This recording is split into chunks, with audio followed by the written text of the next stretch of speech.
This is Learning Innovation, a teaching and learning podcast, otherwise known as Little Pod. We're created by Lethbridge College's Center for Teaching, Learning, and Innovation, located in Alberta, Canada, on the traditional lands of the Blackfoot Confederacy. Here at CTLI, it's our job to keep education innovative and accessible, which leads to lots of conversations and projects with students, educators, and experts in our networks. We hope you'll tune in, hit play, and get inspired as we navigate and capture the dynamic landscape of teaching, learning, and pedagogy. Welcome to episode 13 of The Little Pod. Our guests today are Megan Shapka and Jason Donkersgoed, and we'll be discussing how colleges can have a social and economic impact on their local communities. Megan has been working with Lethbridge College for 14 years and is currently serving as the Associate Dean for the Center for Applied Research, Innovation, and Entrepreneurship here at Lethbridge College. Welcome, Megan. Thanks, Donna. I'm really excited to be here. It's lovely to have you. And Jason is newer to the college, just joining us in the last year, but is serving as the Director for Business Development and has worked in business management for over 20 years. Welcome, Jason. Thanks, Donna. Megan, can you explain what you do as the Associate Dean for Applied Research, Innovation, and Entrepreneurship? How much time do we have? We've got all the time you like. Okay. So my role at Lethbridge College is maybe a little bit different than some of the associate deans in the academic centers. So in the Center for Applied Research, Innovation, and Entrepreneurship, we're really integrated with our local community and specifically industry and companies that are seeking applied research services. So that's accessing the research expertise that we have at Lethbridge College. So my role is really to facilitate all of those research operations, to make a lot of connections between our community and our industry, and connect companies who have problems to the research expertise that we have at Lethbridge College. So I'm overseeing some of the research teams and what they're doing, and very specifically overseeing all of our research facilities. We have a real focus on agriculture at Lethbridge College. We have a 385-acre farm that I'm managing. And right now I'm in Brooks, Alberta at our 60,000 square foot greenhouse. So quite a wide variety of tasks in my role. That sounds really amazing and quite exciting. What principles would you say guide you in your role? I'd say I'm most guided by an interest in what other people are doing and what other people need. So throughout my career, I've had quite a few different opportunities to learn about human-centered design and design thinking. And I've carried that with me throughout all my different roles.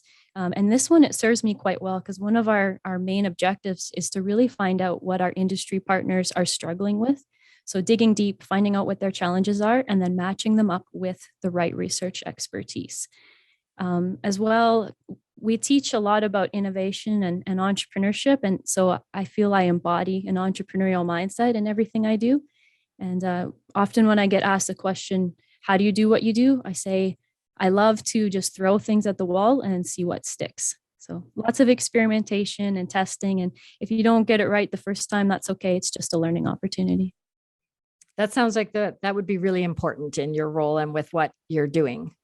It definitely is, because most of the time things don't go as we expect them to, and we just have to roll with it and try something new. Great, thank you. Jason, can you describe what you do as the Director for Business Development? Sure. We're really excited because we just launched what we call LC Extension, which is a combination of our Collaborative Center of Excellence in People Development, our corporate and continuing education, and all of our business development efforts. And really, truly an extension of Lethbridge College out into the community. And my work revolves around connecting with and trying to help solve pain points with industry and what we call employee partners. And almost all of it revolves around people development. So I'm out in the community having great conversations, trying to find what problems exist that we can try to help solve within organizations. And what are the principles that guide you in your work? Yeah, sure. So I kind of have this mantra that I work with on a day-to-day basis, which is have fun every day, and energize others to take action through creating clarity. So when I rip that apart, fun to me is an accelerant. And, the moment you add fun into the day, things just they take off, let's say. The interesting thing around clarity is I was doing some research for my master's program, and the one common theme that seemed to exist in everybody that I talked to is that they wanted to be more clear on what they wanted out of life. And I think that exists within organizations as well. Organizations oftentimes are in a situation where the world is very complex. And if we can help them create clarity on their next move, it is actually incredibly helpful. Well, that sounds really fascinating and particularly important at this moment in time in this world that we're in. Couldn't agree more. Okay, this is a question for both of you. What are SDGs? What does that stand for? I think Jason will probably make me answer that one first, at least. 100%. So SDG stands for Sustainable Development Goals, or sometimes referred to as the global goals. So in 2015, the UN established these 17 goals that are really a blueprint for our sustainable future. They guide the way that we should be acting so that we are reaching a level of development that we need to within the world. So we're still pursuing economic development and doing what we need to do to progress society, but that we're keeping those future generations in mind as we do so. So there are 17 goals. I'd encourage everyone to look them up. I don't know the website offhand, but if you Google UN Sustainable Development Goals, you'll get it. And they've got a beautiful graphic that lists all 17. And they address all kinds of different elements that are challenging our society right now. So like there's one referencing no poverty, another that's zero hunger. Others address quality of education, gender inequalities, and then we get into all of the climate change talk as well. So how do we improve life on land? What do we need to do for our oceans? It's very, very systems approach to addressing all the challenges that the world's facing right now. Megan, you mentioned a systems approach, and I've heard this term come up in various places. Can you define that term? I will certainly give it my best shot. It's something that I've studied a little bit, but not a whole bunch. But I think it's something that a lot of us embody naturally without even realizing what it actually is. So basically, you consider a whole system as a system. So it's an ecosystem, just like a natural environment. So I think about a forest is usually the metaphor that I use. So everything interacts with everything, the trees and the plants and the animals. And so you can take that natural living ecosystem and compare it to an organization or an operation or a whole city, to the whole world. Everything should be thought of as an entire system. Thank you. I've heard our dean, Jackie, mention systems as well. And Jason, for you, would you define it in the same way, or is there something you'd like to add to that? Yeah, for sure. So I love where we started with this definition. When I think about systems thinking, automatically what comes to mind is complexity. And we're living in a more and more complex world all the time. And we oftentimes think about cause and effect. And I think in a non-complex world, it's really easy to understand cause and effect. As you become more and more complex, that cause and effect becomes less and less clear. So systems thinking is trying to get all of the information on the table about the entire system so you can make the best decision humanly possible. And so very often it takes lots of communication and bringing as many stakeholders together as humanly possible so that we can get the biggest picture of what's happening before we actually make decisions. Okay, and I can see how that would fit with your work in the community and with the research as well. Yeah, for sure. So from a community perspective, I always, as we're having these conversations with clients, the biggest challenge is what they're bringing to us for them is very nebulous at the time. And as we ask the right questions, and by the way, we always ask that they bring multiple people to the meeting, and we bring multiple people to the meeting so that we can be really exploring their challenge, and we can be asking all of the right questions to understand the system at a strong enough level that we can actually prescribe the right solution. This is sounding very much like human-centered design. Megan, this is sounding familiar to me. Is that sort of how it fits with the human-centered design? Yeah, I would say so. We attack everything the same way when we're talking to the partners who are seeking research.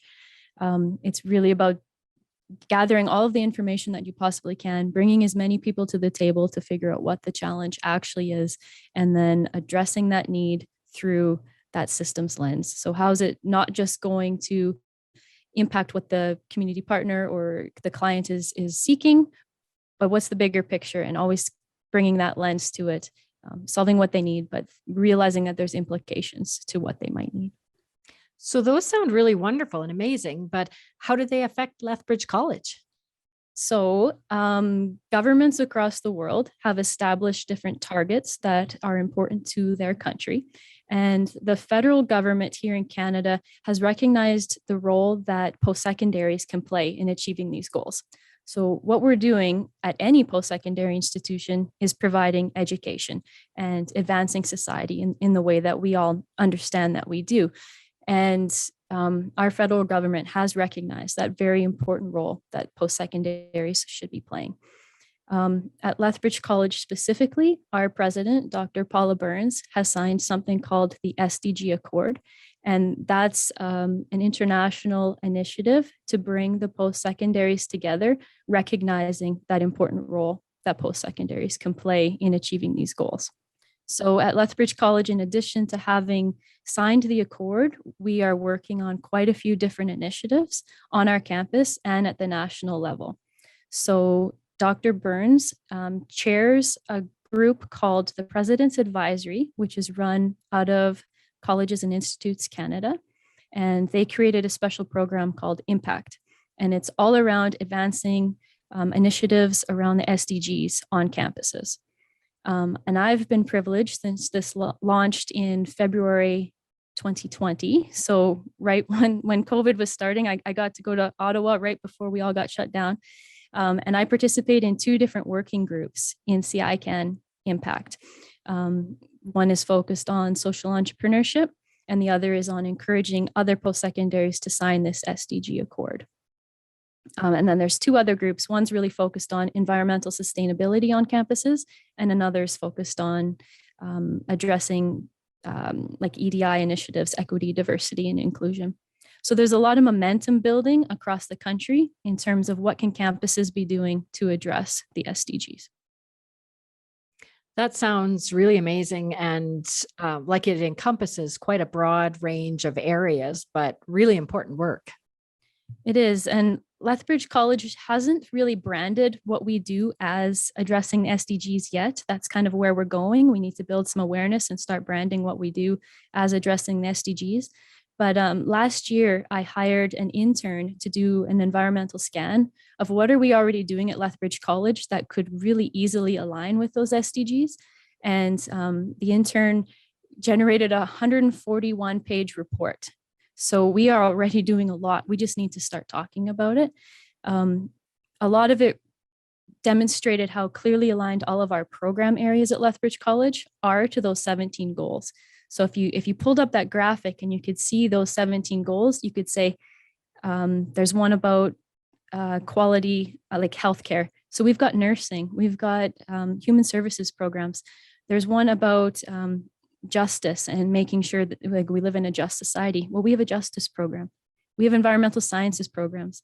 And then really close to my heart is agriculture. Well, there's so many different things we can be doing to address food insecurity, sustainable agriculture practices, and all of that aligns very, very clearly with the SDGs. That's really exciting to know that we're already doing so many of these things. Yeah, we really are. And I work in the applied research office, and we're really focused on making sure that all of our research projects align with those SDGs in our annual report last year, we actually demonstrated that visually. And when we were talking about the individual projects that we had accomplished in the year, we put the SDG icons alongside each project. And many of them addressed more than one of the goals, which was really exciting. Wonderful. Thanks, Megan. Jason, is there anything that you'd like to add to this? Yeah, I think when I think about the SDGs and Lethbridge College Extension and how we extend out into the community, I think about problems organizations are trying to solve, and many of the organizations that we work with are small. And so maybe they don't have all of the resources necessary to work on this. So this is where we can leverage our expertise and the things that we're doing, lead by example, and also create programs that these companies and organizations can lean into. Jason, for anyone who would like to learn more about some of the community projects that you'd mentioned, how would they get in touch with you? Sure. So first things first, they can go onto our website and we've got a great explanation of what we do. And as you scroll down in there, there's a little, hey, I want to talk to you guys. And it takes you about a minute and a half to fill out that form. And then we'll reach out and we'll begin the process of trying to understand that the challenge you're facing or the opportunity that's in front of you. Excellent. And we'll post the link to that website in the show notes. Perfect. Another question, how do you define social infrastructure? And what role do you both play in it? I think that's another one for me to start probably. Hey, Jason? You bet.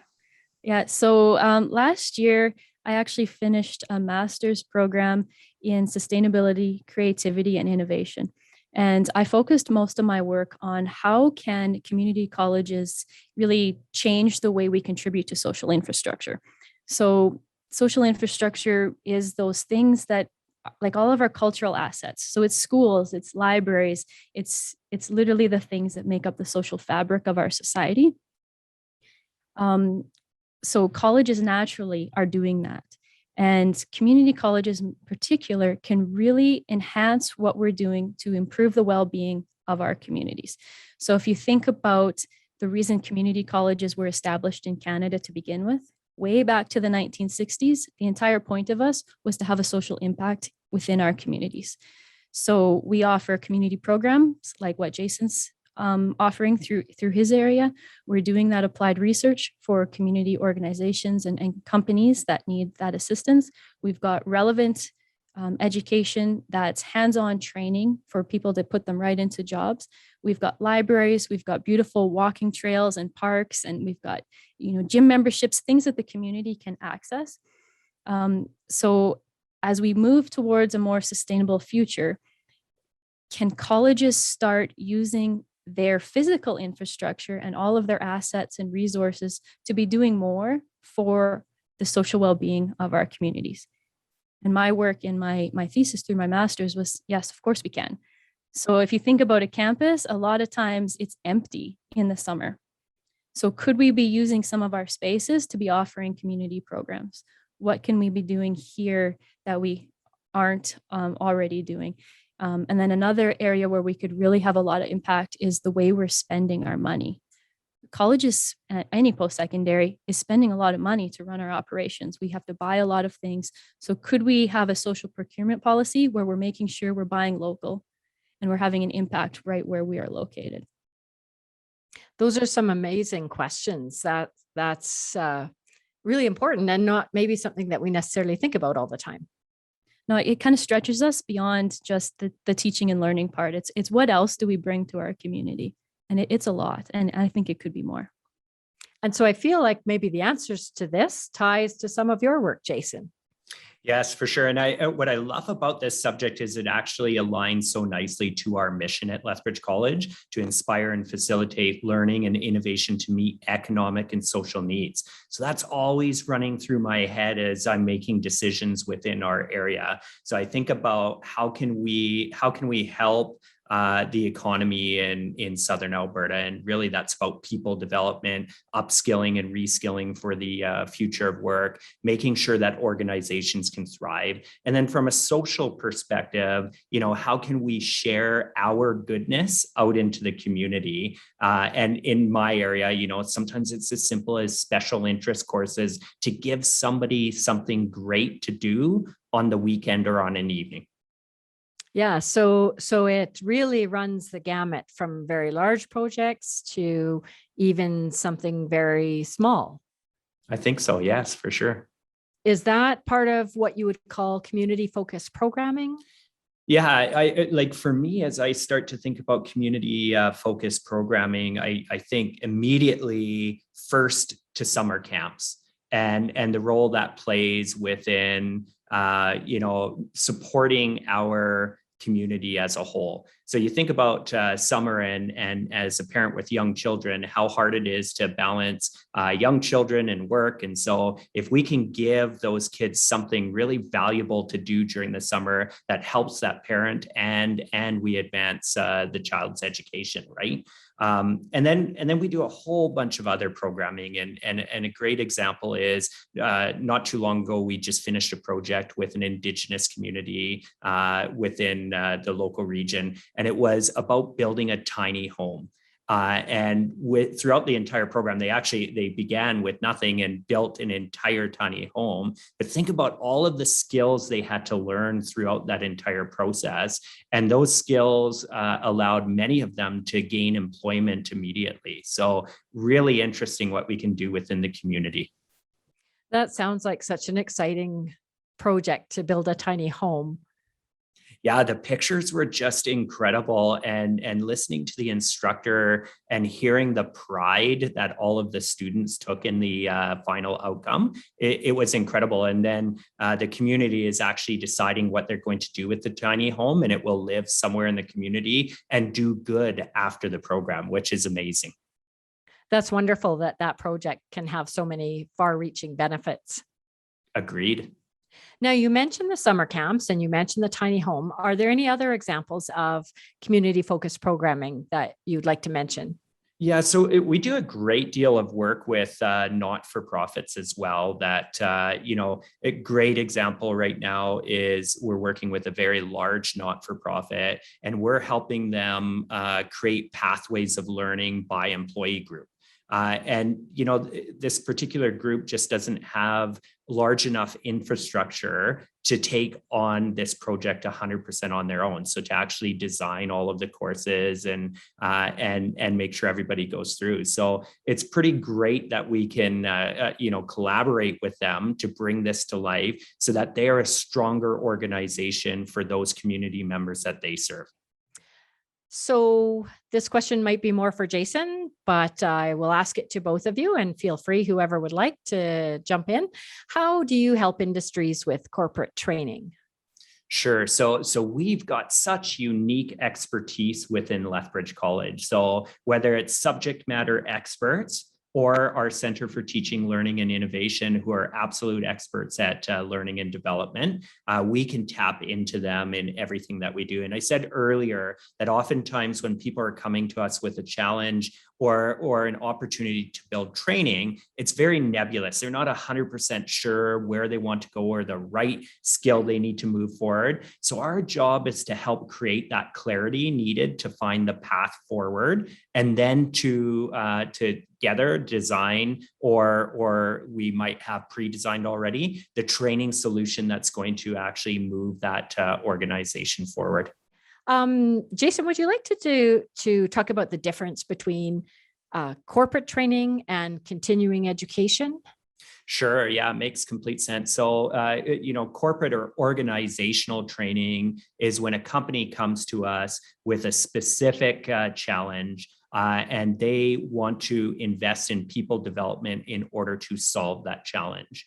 Whereas, on the community side, typically people are coming to us with a motivation of just special interest. They just want to do some professional development of some sort. Or perhaps they're coming to us because maybe they're underemployed or unemployed, and they want to get some quick hit training that will allow them to better their employment situation. Okay, so one side is more corporate driven and the other side is maybe more community member kind of driven. Exactly. And I would expand from corporate to organizational because, corporate, sometimes we forget about nonprofit and those type of things. And certainly we do a lot of work with those type of organizations as well. So it isn't all just businesses. Exactly. And so what are some questions that you ask, or how do you help them determine what it is they need?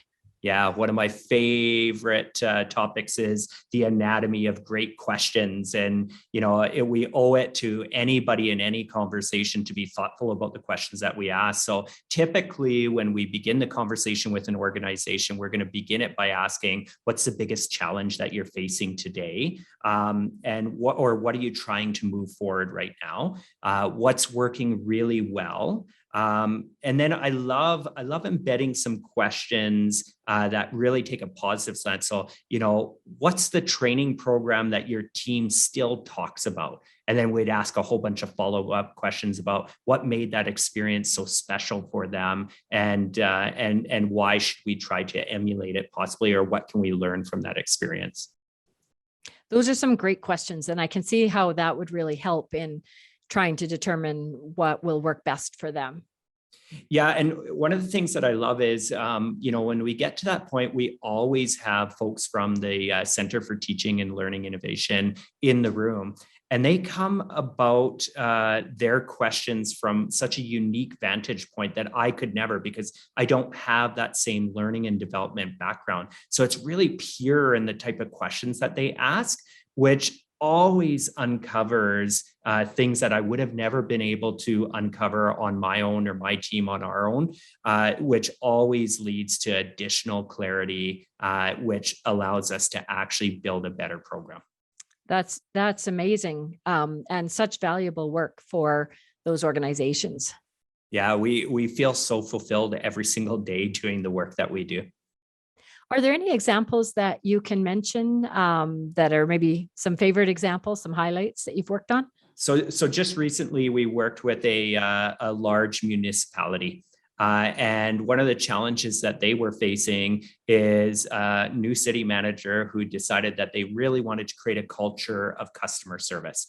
And that was not necessarily embedded within the entire organization. So we worked to clarify exactly what we wanted to bring to the table. We worked to understand all of the different employee groups and the different needs. So if you've got somebody, let's say, that's working in a municipality that's always out on site, the type of learning that that person needs is going to be very different than the person sitting behind the desk receiving customers on a day-to-day basis. So we created the individual pathways based on employee groups.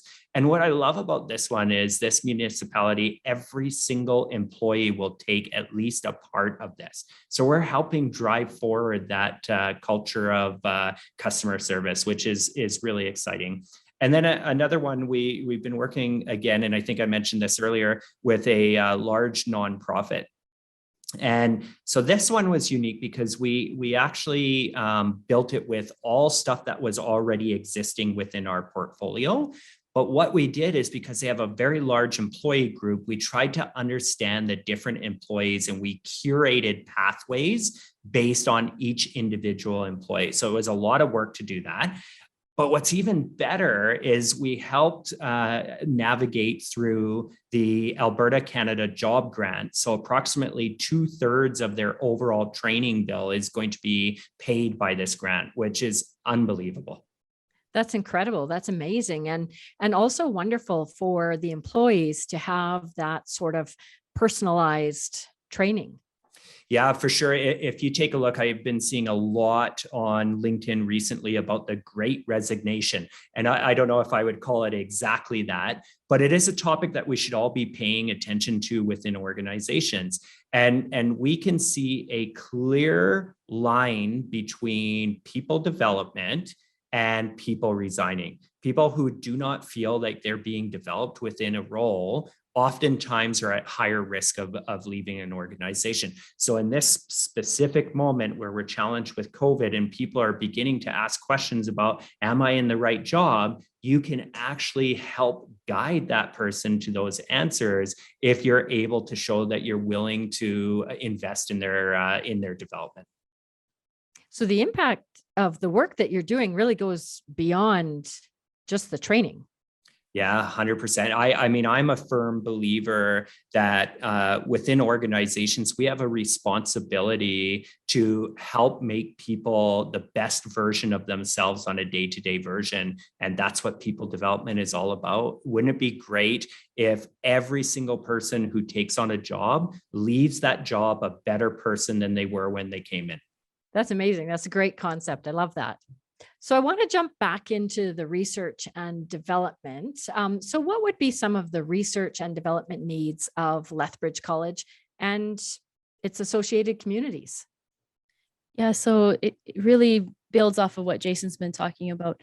So applied research is about helping companies get the research and development that they need. So at Lethbridge College, there is a lot of expertise. So we can rely on the faculty expertise to conduct applied research, or in some of the programs, we actually have dedicated researchers, so people who are just hired to do research.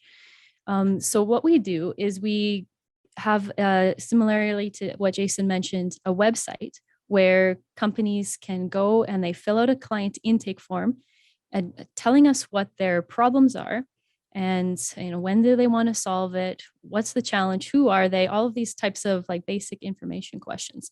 And then we look at that internally, figure out if we have the research expertise somewhere in the college, and can we then bring those research experts together with the company or the individual who's got the problem and do what we call a bridge meeting and talk it through and really get to the bottom of that program or that problem, and can we solve it for them? What are we going to do to solve it for them?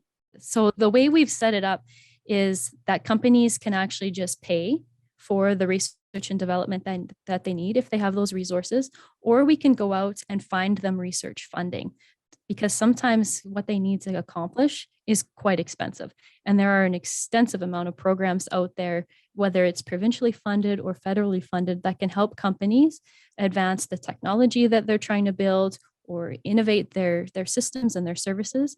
So there's a lot of different pathways we can take to help companies solve the challenges that they need to solve.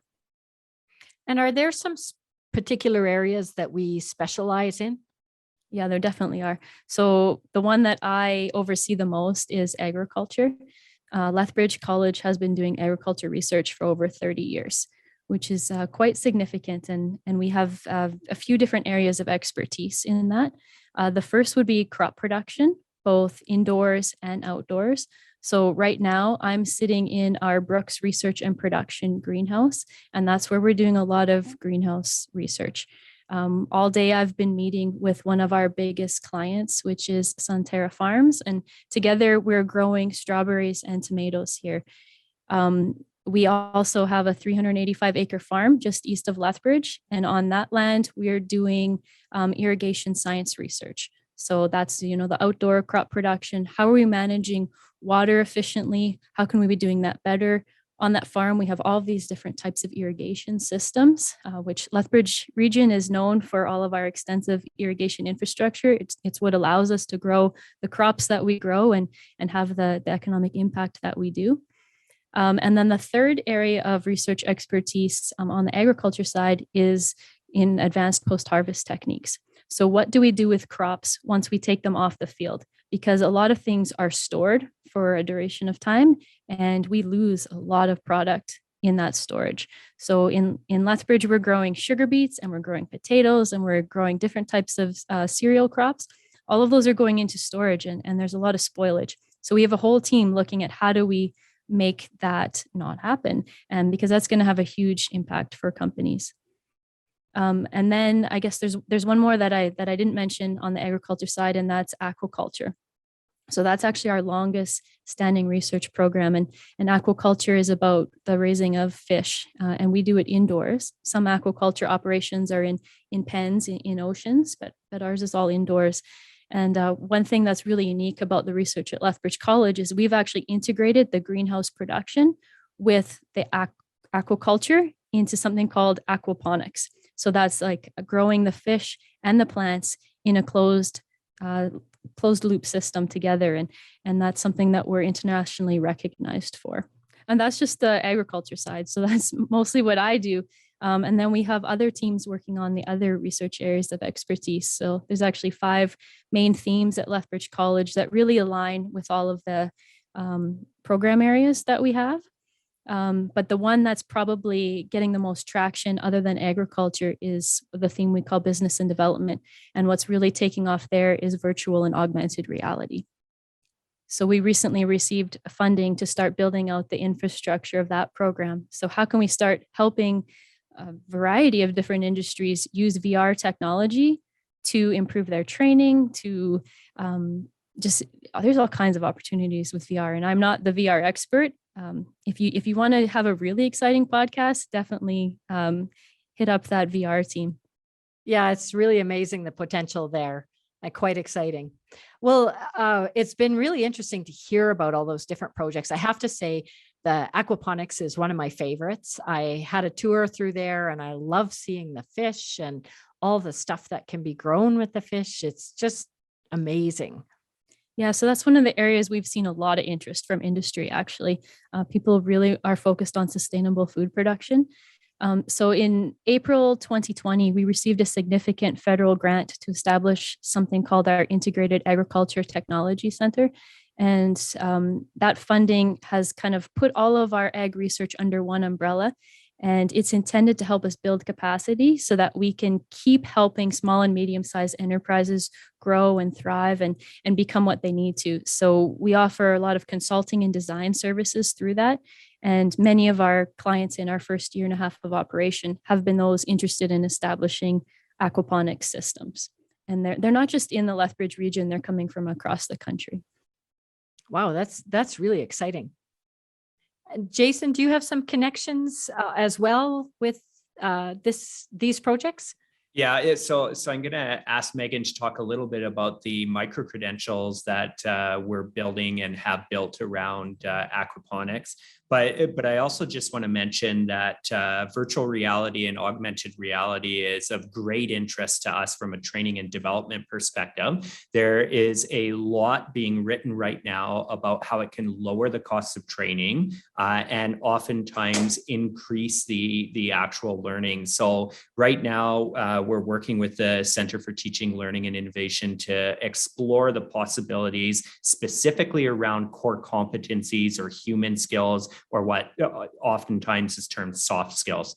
And I think that's a really beautiful place to use virtual reality. And there's a real tie to industry, because we did a survey a couple of years ago, and that survey very much told us that industry, one of their biggest challenges is around those core competencies. And they're oftentimes afraid to hire somebody because they're unsure if they actually have the core competencies necessary to do the job. So very excited about that. But Megan, if you could just touch on the micro-credentials on aquaponics, that'd be amazing. Yeah, for sure. So I guess we started this project before Jason was at the college. And it's been a long-standing wish list for the aquaponics team to have bite-sized training that we could kind of introduce what is aquaponics and get people started with their operations. So we're developing, I believe it's up to 10 micro-credentials now in collaboration with Jason's area and with the Center for Teaching, Learning, and Innovation, beginning from the very first one, which is what is aquaponics? High-level introduction to how do you grow fish and plants together, and why would you do that? What's the impact?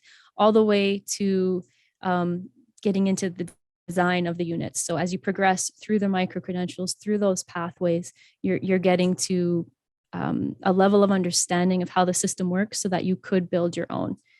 The intent is all of those are online right now, very self-led, so people can just kind of go through them and get acquainted with it. And then we hope to build actual face-to-face training so that people could come into our facility, specifically companies could send their employees for hands-on training so that they'll be able to work in aquaponics facilities.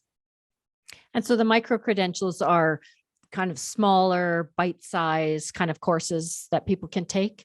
Yeah, they definitely are. I think these ones take about 10 hours to complete, at least the initial ones. And then I'm sure Jason has a better definition for micro-credentials than I do. Yeah, bite-sized learning is the perfect way to say it. So it's typically from 7 to 10 hours. It's very much skill or competency based. And we are going to assess to make sure that you've actually learned the skill by the end of each micro-credential, which is really great from the perspective of upskilling and reskilling. And we're designing a lot of micro-credentials right now. But from an employment perspective, let's say somebody is employed but maybe underemployed, and they just need one bite-sized piece of learning in order to get to that next level, we can now provide that to them. Yeah, and it sounds like it would be very targeted to their specific needs. So they're not spending a lot of time learning things that maybe aren't relevant to them, but they're learning just the information that they really need at that point in time. Exactly. And they're almost always industry driven. So we're always having conversations with industry to understand what are the skills that you're missing right now that we can help move that skill forward within a learning group. Yeah, and so for those aquaponics ones, what we're hearing from industry is that like the greenhouse industry in Alberta is set to boom. So right now there's only about 200 acres worth of greenhouses in Alberta. It's not very much when you compare that to Ontario, which is around 3,000. But there's some really big players building big greenhouses here in Alberta, and they're not going to have anybody to work in these big greenhouses. So if we can create these bite-sized training opportunities for an industry like that, that's just ready to take off, it's going to have huge impact. That's really exciting to hear, and very exciting for people who are looking for reskilling and thinking about maybe going a different career direction. So you both work in post-secondary, and I know you both have gone on to higher education. So you probably naturally have a love of learning, as many of us do that work in education. So we always finish our podcast asking you what you have loved learning about recently. And this can be something personal, it can be something professional. It really throws that door wide open about something that you've really been fascinated about learning. I mentioned already that I finished my master's last year, and it was focused on sustainability, creativity, and innovation. And one of the things I loved most in that program was something called living schools and living campuses. So we've already touched on today that whole systems thinking, and I referenced it being an ecosystem and tying it back to nature. And that's a direct result of that living school and living campus idea. So it's kind of complicated to explain, just like a system is complex, this whole idea is complex, but basically we treat a school or a campus as an entire learning system, and we integrate everything we can for the well-being of all. So we start getting more connected back to nature. We connect to our community outside of our campus walls. We connect with the community inside our campus walls. And we really treat it like that whole ecosystem. Everything within the school or the campus is a learning tool. There's a lot of really inspiring schools that are doing this in the K-12 space. And then in the post-secondary space, the one that's really leading and driving this is Dawson College in Montreal. If you're interested in this type of thing, that whole like ecosystem approach to how do we be more sustainable in our campuses, how do we focus on health and well-being for our people, really encourage people to check out what Dawson College is doing, because it's incredible. And I'm hoping that we can start modeling some of these things at our campus in Lethbridge College and use those UN Sustainable Development Goals that we've talked about today as a kind of our guide for how do we make our campus a place where everyone feels welcome, everyone feels included, we're connected to nature. If any of the listeners have looked up Lethbridge College's campus or been to it, it's beautiful. We are right on the edge of the coulees. which are, hills, and there's a river at the bottom, and we can go for nature walks in the middle of the day if we want. And that's important, to take those nature breaks and reconnect with our roots. In my master's, I got to do one assignment where it kind of analyzed that back to nature. What does nature mean to me? And I reflected on growing up on a farm and the connection of how that's made me who I am, and why I loved being on a farm. So, and then if I could mention the second thing that I've enjoyed learning lately, because I know Jason will bounce off of this, it's something called strategic doing. So I recently completed a course with some of my innovation ecosystem partners across the province. And it was all about strategic doing, which is just enhancing our collaborative potential. And instead of doing so much strategic planning, let's do some doing. So stop writing down all your action plans and just get going, just get started. And I fell in love with this concept and got really excited about it. And I said, Jason, you have to read this book. And I think he ordered it while we were still talking. And I think you had it the next day or the day after, and then you've already read it. And we're just going to start strategically doing across campus and brainwash everybody to come along with us. Wow. Yeah. It sounds like he really got on the doing part, ordering that book. Okay. Jason? Yeah, I love the book and highly recommend it, but I'm not going to talk about that one. I love this question about something you've loved learning lately, mostly because one of my strengths in the Strengths Finder is input. So I collect information all the time. I can't help myself. But something that I came across not too long ago was the trust triangle by Dr. Francis Frey from Harvard. And it's really helped me understand trust in a much more meaningful way. And the triangle is really simple. At the top, you have authenticity, bottom right, empathy, bottom left, logic. And when you think about authenticity, people are asking the question, am I experiencing the real you? And if they're not experiencing the real you, or don't feel they're experiencing the real you, guess what? Trust is going to go down. Empathy, do I believe that you care about my well-being, right? And makes complete sense. And then logic, does it make sense? Like is there reasoning behind it? And what I love when she talks about it, she's got a great TED Talk, so go find the TED Talk, is she talks a little bit about that there can be a wobble in any one of these, a trust wobble, right? And so it's really made me challenge myself to understand, when I'm sensing there's not high trust, where is the wobble? And so right now for me, because I'm thinking very big and long term, most often it comes in the logic, because I'm already 5 years ahead in my thinking, and I'm not explaining the today and now in enough detail that somebody goes, oh yeah, that makes complete sense, because I'm already living 5 years out, right? And so very often I see empathy, and you think about this time and place right now with COVID, and how important it is to illustrate that we care for others. So I love the concept, highly recommend the TED video. She also has a book that she co-wrote with Ann Morris, an excellent resource to better understand trust.